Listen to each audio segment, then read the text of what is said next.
जय हिंद, जय भारत, जय छत्तीसगढ़। स्वागत है आप सभी का एजुकेशन हब में। पिछले क्लासेस में हमने आद्य ऐतिहासिक कालीन कुछ महत्वपूर्ण घटनाओं का अध्ययन किया था, जिसमें हड़प्पा, मोहनजोदड़ो, चंदोदड़ो और लोथल के बारे में हमने पढ़ा था। बाकी के जो छोटे बड़े और पुरातात्विक स्थल हैं, उस समय के सिंधु घाटी के स्थल हैं, उनके बारे में हम लोग पढ़ेंगे। किसने इनकी खोज की, कहाँ पर मिला और इसमें यहाँ से क्या क्या वस्तुएँ प्राप्त हुई, इन सभी बातों को हम लोग यहाँ पर देखेंगे। देखिए, पहला है कालीबंगा। कालीबंगा जो है वह राजस्थान के हनुमानगढ़ ज़िले में स्थित है। यहाँ पर है राजस्थान और यहाँ के हनुमानगढ़ ज़िले पर स्थित है। घग्गर नदी के किनारे यह कालीबंगा नामक स्थान जो है वह स्थित है। अमलानंद घोष ने इसकी खोज की थी। बी के थापर और बी लाल, इन्होंने इसकी खुदाई की थी। देखिए, जगह का पता लगाया था अमलानंद घोष ने, और बी लाल और बी के थापर जी ने इसकी खुदाई की थी। ठीक है, जो कि राजस्थान के हनुमानगढ़ ज़िले में स्थित है। घग्गर नदी के किनारे यह स्थान मिला है। तो यह देखिए कालीबंगा। कालीबंगा का अर्थ होता है, बंगा का अर्थ वही बेंगल से है, बेंगल अर्थात चूड़ी से है। कालीबंगा का काली जो है उसका अर्थ है काला और बंगा का अर्थ है चूड़ी, यानी कि काली चूड़ी। यहाँ पर जो प्रमुख वस्तुएं मिली थी उनमें चूड़ी मिला था। देखिए, हमने औद्योगिक शहर के रूप में चंदोदड़ो को पढ़ा है। वहाँ बहुत सारी लिपस्टिक वगैरह, आईने, शीशे वगैरह और मेकअप सामग्रियाँ मिली है, लेकिन वहाँ चूड़ी नहीं मिला था। जो चूड़ी मिला था वह मिला था कालीबंगा में। ठीक है, तो इसे याद रखेंगे। कालीबंगा में चूड़ी मिला है, जूता हुआ खेत मिला है, हवन कुंड मिला है, हल मिला है और अलंकृत ईंट मिली है। ठीक है, जूता हुआ खेत मिला है और खेत जोतने के लिए हल होता है तो हल मिला है। यहाँ पर कालीबंगा का नाम ही है, बंगा का अर्थ होता है चूड़ी से। और यहाँ पर हवन कुंड मिला है और अलंकृत ईंट मिला है।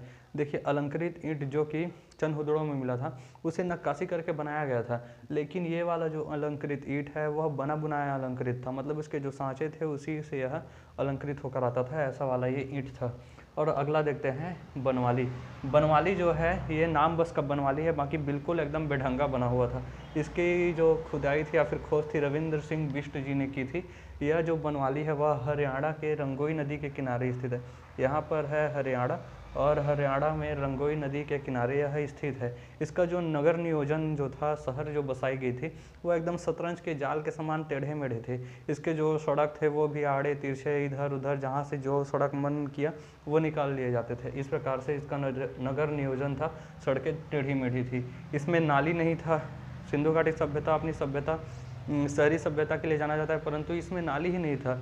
और इसके वजह से इसमें घरों के पीछे नाली था नहीं, तो पानी जाने के लिए कुछ ना कुछ तो व्यवस्था करना पड़ता है। इसलिए इसके घर को पीछे सोख्ता मिला है। सोख्ता का अर्थ होता है ज़मीन को गड्ढे कर दिए जाते हैं, खोद दिया जाता है और वहीं फिर पानी जाता है बहते हुए और वहीं सूख जाता है। इसे कहते हैं सोख्ता। तो यहाँ नालियाँ नहीं मिली है और सड़कें भी टेढ़ी मेढ़ी थी। उच्च व निम्न नगर एक ही प्राचीर से घिरे हुए थे, अर्थात ऐसा था कि गांव और शहर दोनों एक ही बॉर्डर से घिरे हुए थे बनवाली में। ऐसा तो ये बनवाली था, नाम का बस बनवाली है, बाकी बना होना कुछ ठीक ठाक नहीं था।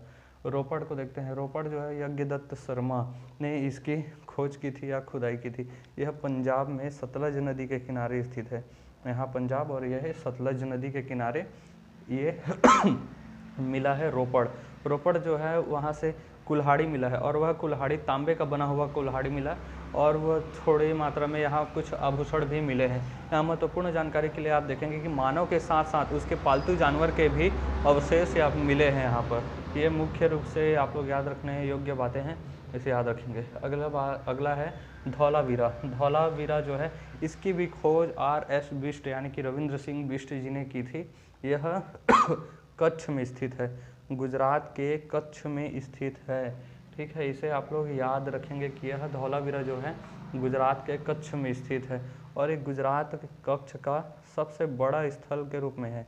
मतलब ये जो सिंधु घाटी सभ्यता है, वहाँ जितने भी शहर पाए गए थे उन सभी शहरों में सबसे बड़ा एरिया रखता है। जैसे कि विश्व के सबसे बड़े देशों की बात की जाती है क्षेत्रफल के हिसाब से एरिया वाइज, तो रसिया का नाम आता है, जो कि एशिया महाद्वीप और आधा यूरोप आधा एशिया पूरा लेकर चला जाता है। पहले थोड़ा सा अमेरिका में भी था, अमेरिका का, ठीक है, लेकिन अब उसे बेच दिया है।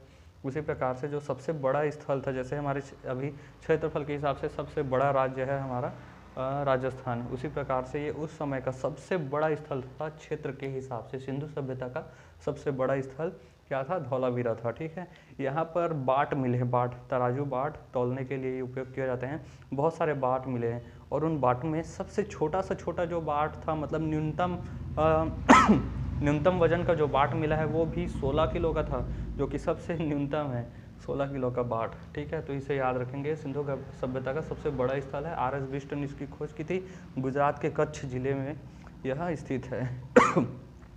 सुरकोतड़ा, ये जगह जो है सुरकोतड़ा, जगपति जोशी जी ने इसकी खोज की थी। और यहाँ पर मुख्य रूप से अब जो भी महत्वपूर्ण स्थल थे, बड़े स्थल थे, वो हमने पढ़ लिए हैं। बाकी जो है वो छोटे मोटे स्थल हैं, जैसे कि सुरकोतड़ा देख लीजिए।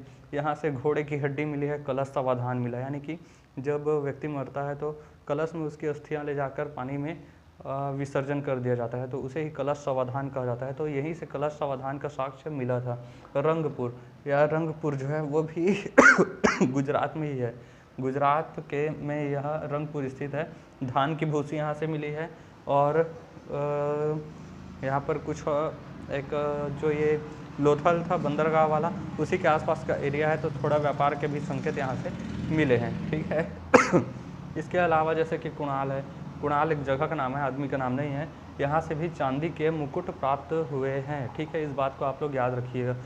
अब जो भी छोटे बड़े शहर थे, जगह स्थान थे, वो हमने पढ़े।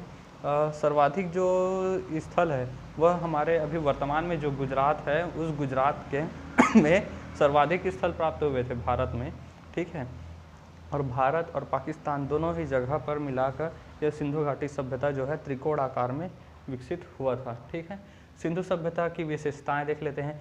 तो सिंधु सभ्यता जो है वह संसार की सबसे पहली नगरीय सभ्यता थी, और इसकी जो सड़कें थी एक दूसरे को समकोण पर काटती थी, समकोण पर, और नगर नियोजन इतना बेहतरीन था कि यह शहरी नगर सभ्यता थी इसका।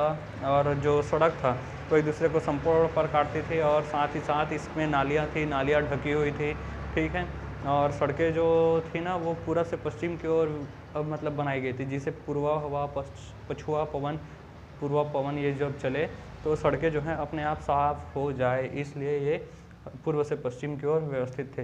देखिए यहाँ के घर इस प्रकार के थे कि घर इस प्रकार से बनाए गए थे। घर बनाया गया और घर के बीचों बीच में फिर आंगन होता था। आंगन के चारों ओर कमरे हुआ करते थे। ठीक है, आंगन के चारों ओर कमरे हुआ करते थे। बीच में आंगन के एक कुआं भी होता था। एक दरवाज़ा, मेन गेट यहाँ से होता था, एंट्रेंस गेट। ठीक है, घर आने के लिए। और वहाँ पर एक कुआं भी यहाँ पर होता था। तुलसी का जो चौरा होता है वो यहाँ पर हुआ करता था, घर हुए करते थे। और साथ ही साथ यहाँ पर एक किनारे पर स्नानागार होता था। उसके विपरीत ओर होता था रसोई का घर, याद रखेंगे, विपरीत ओर रसोई का घर हुआ करता था। और यहाँ पर नालियों की भी व्यवस्थाएं घर पे अच्छे से थे यहाँ पर। ठीक है, नालियाँ भी ढकी हुई थी।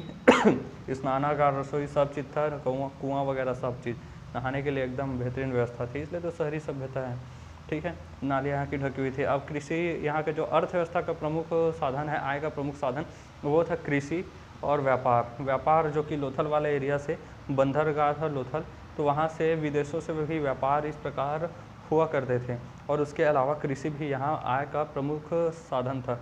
ठीक है, समाज में जो है, समाज की बात करते हैं तो समाज जो है वो 4 वर्गों में बटा हुआ था। पहला वर्ग जो था वो था विद्वान का, यानी कि टीचर, ब्राह्मण उस समय वर्ग नहीं आए थे, समझने के लिए कह रहे हैं कि विद्वान जो कि पढ़े लिखे लोगों का वर्ग था। दूसरा था योद्धा, और तीसरा था व्यापारी या शिल्पकार, जो कि विदेशों से व्यापार वगैरह करने के लिए, या फिर जो शिल्पकार थे उसे तीसरे वर्ग में रखा गया है। और चौथा वर्ग आता है हमारा श्रमिकों का वर्ग। ठीक है, इस प्रकार से 4 वर्ग में थे। और अगला देखते हैं, ये जो सिंधु घाटी सभ्यता के लोग थे, इन्होंने कांसे की खोज की थी, मतलब कांसे के बारे में ये जान चुके थे। तांबा के बारे में ताम्र पाषाण काल में जान चुके थे, और कांसा के बारे में ये लोग को पता चला सिंधु घाटी सभ्यता के टाइम पे। ठीक है, लेकिन ये लोग लोहे से परिचित नहीं थे, और लोहे से परिचित नहीं थे, तलवार भी इनके पास नहीं था, तलवार से परिचित नहीं थे। तलवार किस लिए काम आता है? युद्ध के लिए, तो ये युद्ध से भी परिचित नहीं थे, लोहे से परिचित नहीं थे, तलवार से परिचित नहीं थे, युद्ध से परिचित नहीं थे। और ये कपास के ये सबसे बड़े उत्पादक थे। कपास जो होता है ना, उसके ये रुई, उसके सबसे बड़े ये उत्पादक थे। और इन्हें युद्ध नहीं आता था। और इनके जो पतन का सबसे बड़ा कारण बताया जाता है वह है कि विदेशी आक्रमण। विदेश से बहुत सारे लोग आकर यहाँ पर आक्रमण कर दिए, और यहाँ के लोगों को जान से मार दिया गया। और कहीं कहीं पर कहा जाता है कि बाढ़ यहाँ का विनाश के प्रमुख कारण थे। तो यह था कुछ स्थल और सिंधु सभ्यता की कुछ विशेषताएं और इसके पतन के कारण। मिलेंगे नेक्स्ट क्लास में, तब तक के लिए जय हिंद।